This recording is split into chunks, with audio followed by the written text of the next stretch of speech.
మా ఇంటి పెరటి తోటలో చిక్కుడు గింజలు అయితే నేను పెట్టుకున్నా. మొన్న కురిసిన వర్షాలకైతే అవి మంచిగా మొలకెత్తినాయి. మొలకెత్తి ఏంటంటే తీగలు కూడా వేసినాయి. కాకపోతే కింద వాడితేనైతే కరెక్ట్గా కాత రాదు, మళ్ళీ వర్షాలకి మురిగిపోతుంది కాబట్టి పైనకి నేనైతే ఎక్కించుకుంటున్నా. ఇగో చిక్కుడు చెట్లు అయితే ఇట్లా పెట్టుకున్నా కదా, ఇగో ఇలానైతే తీగేసింది. ఇది కింద కూడా వాడుతుంది కానీ ఎందుకంటే వర్షాలకు మళ్ళీ ఖరాబ్ అవుతుంది, కరెక్ట్ కాత కూడా కరెక్ట్గా రాదు. నేను బిల్డింగ్ పైనకైతే దీన్ని ఎక్కించుకోవాలనుకుంటున్నా.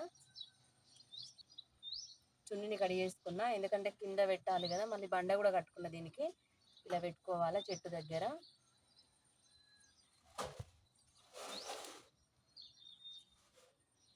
ఇలా అయితే మా బిల్డింగ్ పైనకి ఒక రాడ్ వేసిన నేను.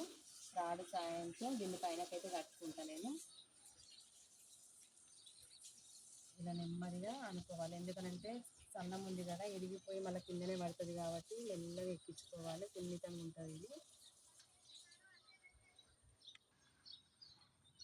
మళ్ళీ ఇంకొక చెట్టుకైతే నేను కట్టుకుంటున్నా. ఎందుకనంటే మనకి ఇక్కడనేమో కట్టెలు దొరికాయి, పల్లెటూరులో కట్టెలు ఉంటాయి, పందిరి వేసుకుంటారు కట్టెలు ఉన్న వాళ్ళు. మళ్ళీ కొందరు ఏంటంటే అడవికి పోయి పబ్బులు తెచ్చుకుంటారు.